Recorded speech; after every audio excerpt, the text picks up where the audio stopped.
What? So you were Army Air Corps Yeah, before they separated. before they separated. What now? Before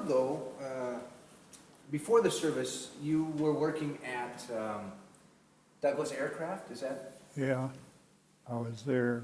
Yeah, I guess that's where I was. It's so long ago that I forgot that I worked at both that and then the weekends I'd go to reserve. Oh, really? Doing both? Yeah. So, do you remember how old you were when you got involved in the Army Air Corps? Well, first time is probably I was just 24, I think it was. So pretty young kid. Yeah. And where you worked on B-29 bombers. You took care of airplanes. Yeah. What was your job taking care of airplanes? Do you remember? Well, we were just like if you get a squawk or something, go around and fix that or something like that. On rivets or screws or whatever it was. How did you learn how to work on airplanes? Well, it was through the service. So they trained you, and then you were put out there. And Yeah. so do you remember where in which battles you ended up? Did you end up over in Guam? No, I wasn't in any battles. I was just here in the Seattle vicinity. Uh-huh. So that's where you worked on the planes, when they came back in. Well, I guess Boeing owned the planes then or something. Uh-huh. I think that's what it was. What was it like here during the war? There was rationing and Yeah, it was a lot of that. so what did they ration? What? Well, let's see, what was it? Coffee was one of them, I think. It's so long ago that I've forgotten. My wife can tell you right away. I'm the same way. I can't even. I run into people I met 3 years ago, and I can't even remember who they are. But we never had any problem. We never run out of anything. So how aware of the war were you here in the States? Because if everything was happening over there, did life function pretty much the same, or? Yeah, I never got over there for a while. But I mean, in Seattle, it was life is normal. Yeah, it was very normal, I thought. You'd see the news parade reels, the news footage of, so you could keep track of what was going on, huh? Yeah, and who was blowing up who? Was there a sense of patriotism on the home front? Oh yeah, most of the people were pretty thoughtful of that. Did you have to? I've heard of people having to collect metal and to recycle for planes and. Yeah. Well, I never done that, but we. I never recycled any of that stuff. Did you grow up in Seattle? Is that where you grew up?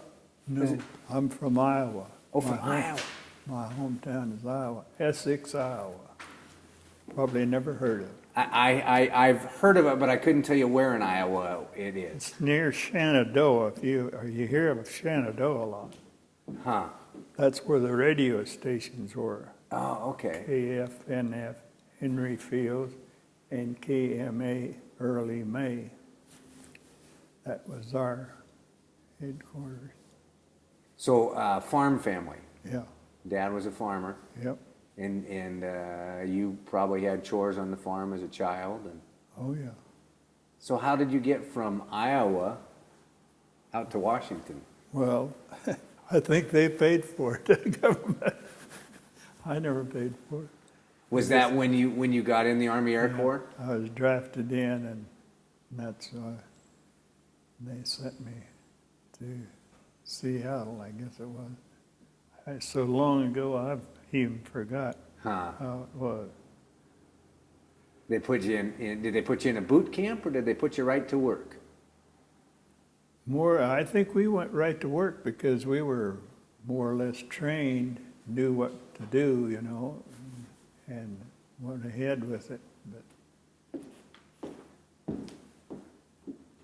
Do you remember if you lived on a base or did you live in just regular housing or? well, I think we're in regular housing. What we were. I never kept any notes or anything like that.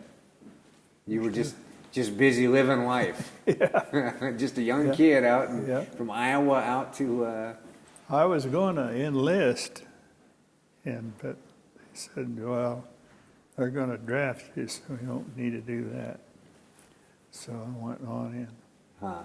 Now, would you have, if you enlisted, did you get to choose which branch you ended up in, or did they stick you? They just took you. Huh.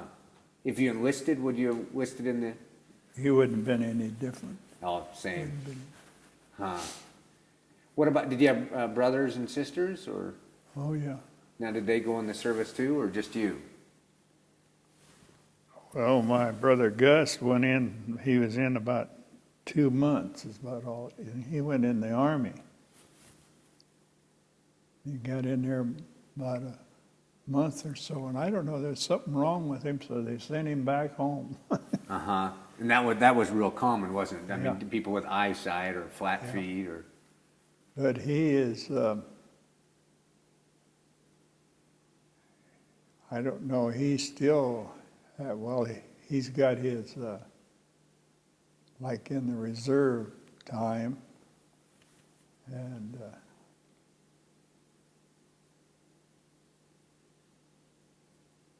but they sent him home. They said something was wrong with him, and they sent him home. Do you remember where you were when the war ended? Do you remember how you got the news that we had won?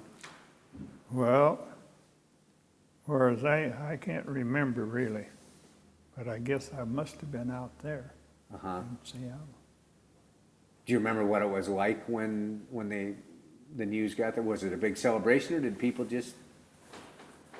Well, I don't think it's as bad as it is today when they celebrate shit. They tear the whole place up, don't they? Worse than a war, isn't it? Yeah. Some of the celebration. But then everybody was happy that it was over and kind of just celebrated in their own way. Huh. Yeah. So you never went back to Iowa after your? Oh, yeah. Oh, you did? Yeah.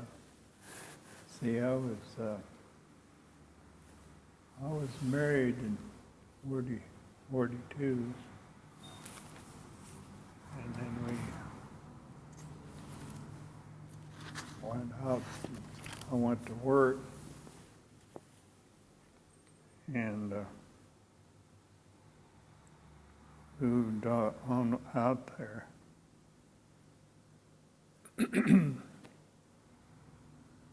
So you were married while you were in the service? Well, it was 42, yeah. Right, first part of the service. So where did you meet your wife? Back home. She was a girlfriend from back home. Oh, from Iowa? Yeah. Oh, so you came out here and stayed in touch and Yeah, she was charmed by the man in the uniform and yeah. you've been married, well, let's see, 42, so that's 57 years. Yeah, 57 years. Huh. Soon have her 60th. Getting there. Yeah. Do you, We adopted 8 children we never had any children of our own. And we have adopted 8 children. One has passed away about 5 years ago. She was a spina bifida child. And I guess we knew, the doctors had told us that she would not live too long, you know. She was 25 when she died. Huh. Because all the organs just quit, give up. Yeah. But she went to high school right here, Teresa. Yeah, they brought her to our house, and we didn't know whether we could take care of her or not, but my wife always managed to get her taken care of. Huh. But she never,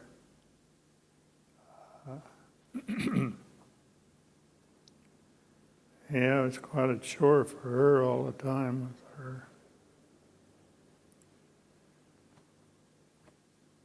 Now you're a member of the VFW Yeah. here in town. Have you been a member for a long time? Ever since been in this town.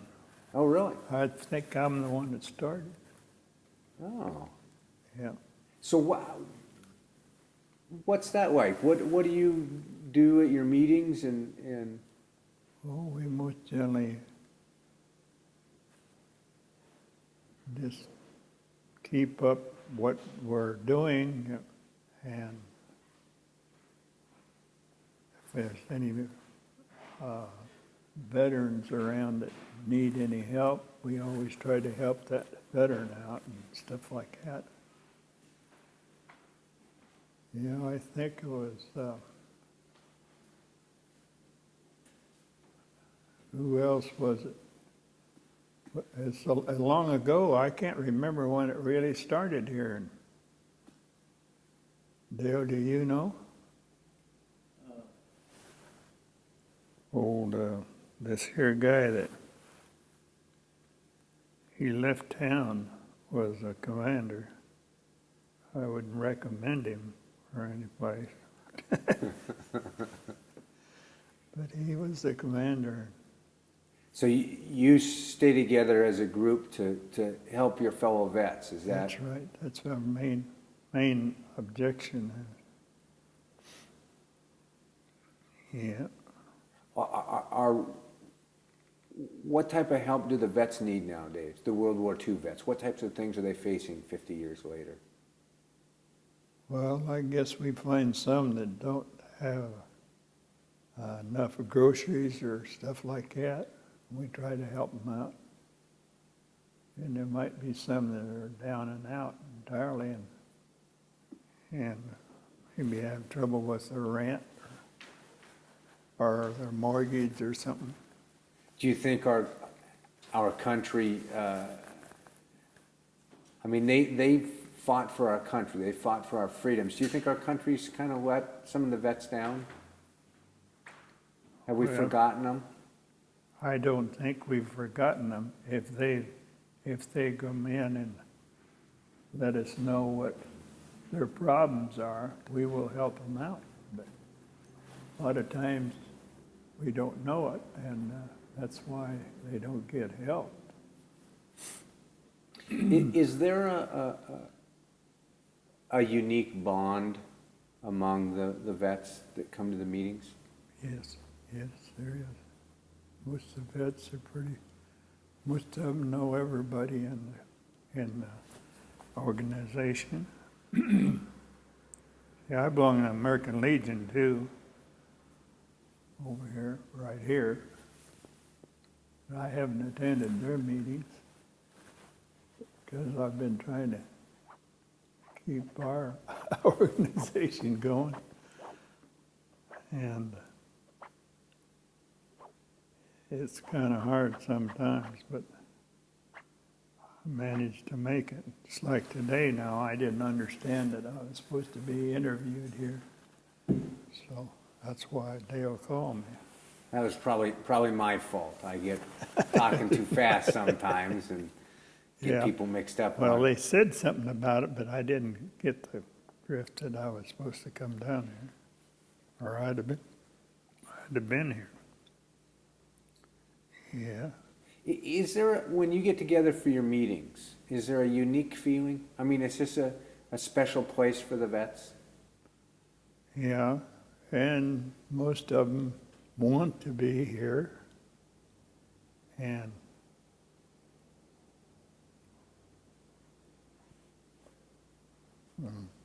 we probably could have more if they, well, it's their fault too, because they don't want to, seem like they don't want to get together. So we just have to let them be. But there should be more at these meetings than there is. Because the older ones of us are, because I'm 82 years old. Uh-huh. Or 83, one or the other. I was born in 17, so. And, yeah, some of them younger ones are going to have to take over one of these days. Is that going to happen, do you think? Is there still a part of our society that will? Well, they're out there, but they don't want to come to these meetings. They don't want to. Seem like they don't care much. My understanding is. Do you think that the world's changed? I mean, that's a good example. Here, the veterans that you're a part of served in World War II, fought for the freedoms of our country. Do you think we're getting a new generation that's maybe apathetic or maybe just don't understand what those freedoms mean? I kind of think maybe you're right, that last sentence you said, they don't understand that we do have a bunch of vets that should be organized together and but you can't tell anybody what to do. You found that out. Yeah. Because, yeah. So you think that the young generation now doesn't fully understand the freedom that we have, how we got it? I don't think they do. That's exactly the right words. Huh. Because there's some around here in Kashmir. Well, the fact of the guys that just was in a short time, got out, and they asked them to join, and they don't seem to want to, as far as I can understand. I've asked some, but there is a few around here I know that. What do you think? Do you think there was a message from World War II for future generations? Yeah, well, it should have been.